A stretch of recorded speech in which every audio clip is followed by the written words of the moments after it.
अस्सलामुअलैकुम जी नाजरीन, क्या हाल चाल है आपका? ठीक ठाक हैं? ये जी हकीम साहब बैठे हुए हैं, इरफान भाई आए हैं कराची से और साथ में हमारे सरफराज भाई बैठे हैं।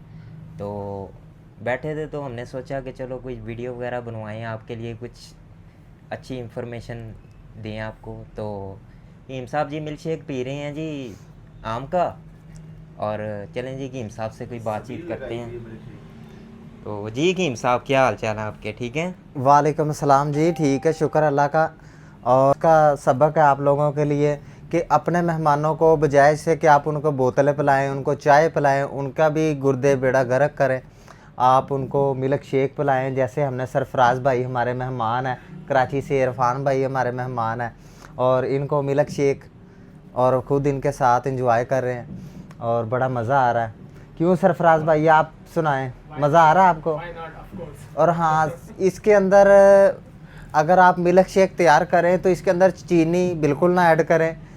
आम का मिल्क शेक बनाएं, आम और दूध मिक्स करें, आम अच्छे वाला लें ताकि मिठास उसकी अच्छी हो। और जब आप उसको तैयार करेंगे तो मिठास मीठा डालने की ज़रूरत नहीं रहेगी। मोहब्बत का मीठा ज़रूर डाल लें, लेकिन चीनी से परहेज़ करें। चीनी आपको शुगर करेगी, आपके गुर्दे ख़राब करेगी, आपके लबे को ख़राब करेगी। चीनी के अंदर मुज़र केमिकल होते हैं, उससे बचें।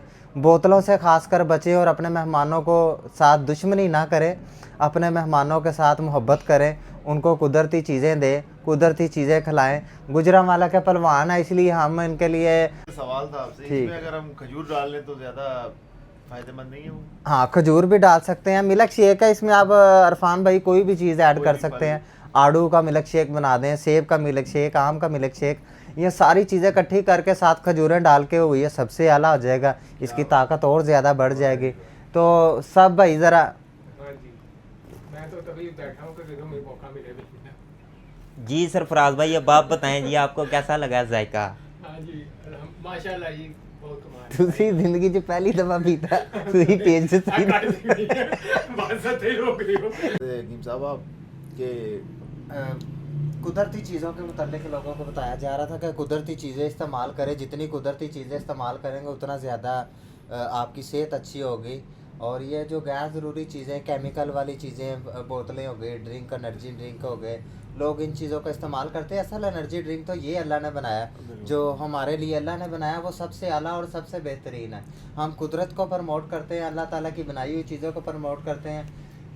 अंग्रेज़ों की बनाई हुई केमिकल वाली चीज़ें, यहूदियों की बनाई हुई केमिकल वाली चीज़ें, इनको प्रमोट नहीं करना। अपने मेहमानों को अच्छी ग़िज़ा खिलानी है और ख़ुद भी अच्छी ग़िज़ा खानी है। अपने बच्चों को ख़ासकर अच्छी ग़िज़ा की तरफ लाएं। अगर आप अपने बच्चों को बोतलें पिलाते रहे, चाय पिलाते रहे तो सेहत नहीं बननी है। अगर बच्चे पहलवान बनाने हैं तो पहले सोच पहलवानी बनाए ताकि आपके बच्चे सेहतमंद, तंदुरुस्त, तवाना हो सके।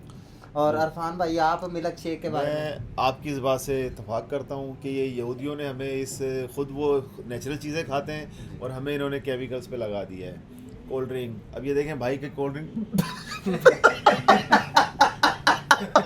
काट दो यार, काट दो। तुझे भी होता है वो देखने हैं कि होते ही देख लिया करो। आप ना आपकी तरफ आते ही वो ख्याल आ गया, कोल्ड ड्रिंक पी पी के क्या हाल हुआ है आपका।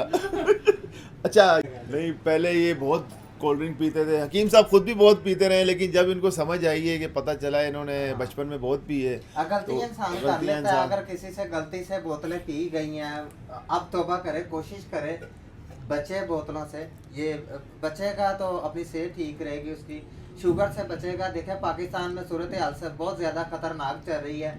आप देखें दुनिया में पाकिस्तान वाहिद ऐसा मुल्क है, असी हमेशा घाटे वाले काम च भी तरक्की कर जाने हैं। पाकिस्तान दुनिया में वाहिद ऐसा मुल्क है जो शुगर के मरीज़ जहाँ पे बहुत ज़्यादा मकदार में हो गए हैं। कल मैंने एक रिपोर्ट पढ़ी है, उसमें तकरीबन 37% लोग शुगर के मरीज़ पाकिस्तान में हैं। Oh my God. और इससे बचें, अपने बच्चों को चीनी से दूर रखें। अच्छी ग़िज़ा, कुदरती ग़िज़ा, अफजल शिफा खाना की पहचान, कुदरती चीज़ें, कुदरती अज़ा और देसी जड़ी बूटियों से तैयार चीज़ें इस्तेमाल करें। आप कुदरती चीज़ों की तरफ वापस आएँ, अपने बच्चों को लेके आएँ।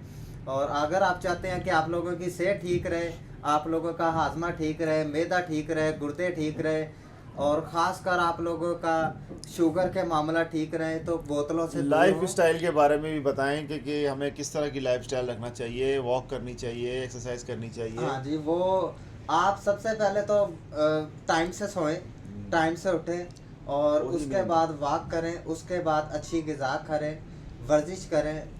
और मैं पहले भी बता चुका हूँ कि वर्जिश और ये जो जिम वाला सिस्टम है लोग करते हैं, ये जो जिम है इरफान भाई, आजकल आपने देखा होगा कि औरतों की जिम भी निकल आई है कि जी पेट कम करना, औरतों को जिम में भेज देते हैं। बंदा इन्हां कोलों पूछे कि यार तुसी जाके पहले अपनी नानी दादी कोलों पूछो कि तुहाडी नानी दादी भी बॉडी बिल्डिंग करदी रही है जी। सही बात।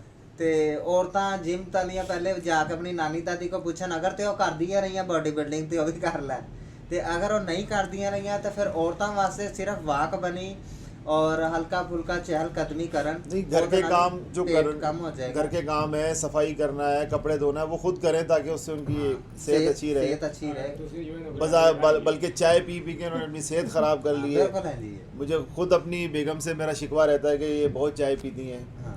तो मना करता हूँ उनको, लेकिन वो नहीं सुनती हैं। बस जी, अल्लाह अकल भी दे और अल्लाह हिदायत भी दे और इंशाल्लाह और फिर जल्दी छोड़ जाएंगे। मैं आपको अलग-अलग तरीके बताऊंगा जिससे बीबी हैं, अगर वो आप उनको आहिस्ता आहिस्ता करते रहेंगे, कहते रहेंगे। और जैसे किसी दोस्त ने कहा था कि अगर कोई कतरा कतरा करके किसी पत्थर के ऊपर पानी फेंका जाए तो एक टाइम आता है उस पत्थर में भी सुराख हो जाता है। इसी तरह आप बार बार जो चाय पी रहे हैं, बोतलें पी रहे हैं, उनको बार बार ये चीज़ें कहें ताकि एक ना एक दिन उनके अकल के अंदर सुराख हो और उनकी अकल में पानी जाना बंद हो और अकल जानी शुरू हो जाए। क्या बात है। अब आप कुछ कहना चाहेंगे? बस ठीक है हकीम साहब, बेहतरीन बात की है उन्होंने। हाँ, काट कर दियो बात। सरफराज भाई, आप पूछ रहे थे सरफराज भाई के मेरे बाल झड़ गए हैं। सरफराज भाई, एक तो आप बोतलें छोड़ें, अच्छा जी। आप अपने बालों की केयर के लिए हमारा अफजल हेयर ऑयल है वो इस्तेमाल करें, उसको जड़ों में लगाएं ताकि आपके बाल गिरना रुकें, आपके बालों की खुश्की और ये बालों के अंदर जो ताकत कम हो गई है वो दोबारा ताकत बहाल हो। और आपको मैं एक और मशवरा दूंगा, आप हजामा करवाएं। हजामा करवाना सुन्नत है और सुन्नत अमल में बरकत है और आपको हजामा करवाने से बहुत ज़्यादा फ़ायदे भी मिलेंगे।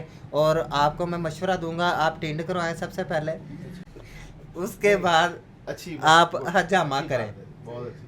टींड करवा के हजामा करेंगे तो आपके बालों के अंदर खून का दौरानिया, यानी आपके सर की जिल्द के अंदर खून का दौरानिया चलना शुरू हो जाएगा और आपके बाल गिरना रुक जाएंगे। और आप अफजल हेयर ऑयल इस्तेमाल करें, आप यकीन माने आप अपनी पूरी फैमिली के लिए अफजल हेयर ऑयल लेके जाएंगे और आप याद करेंगे कि आपको तेल मिला है, ख़ानदानी अफजल शफाखाना का ख़ानदानी तेल। 2 तरह के तेल हमारे पास तैयार होते हैं। अल्लाह करे आपका अफजल हेयर ऑयल से ही मामला हल हो जाए। अगर आपके अफजल हेयर ऑयल से मामला हल ना हुए तो नाज़रीन, हमारा एक खुफिया ऑयल भी दस्तयाब है हमारे पास, लेकिन उसके ऊपर अभी मैंने पर्दा डाल के रखा हुआ है, वो बाद में देखेंगे उसको। बहुत बहुत शुक्रिया। ठीक है जी। मैं कराची से आया हूँ, सारे काम मैं ही करूँ? हाँ, नहीं आप मैं अब कराची से आया हुआ हूँ अपने आप हमारे भाइयों लिए के पहले पास। तो बहरहाल ये मैंने इनका चैनल देखा है, बहुत अच्छा चल रहा है और अच्छी बातें बताते हैं। मज़ीद आप भी सब्सक्राइब करें ताकि लोगों को फ़ायदा हो उससे, और ख़ासकर सरफराज भाई के लिए। और अल्लाह हाफिज़। ओके।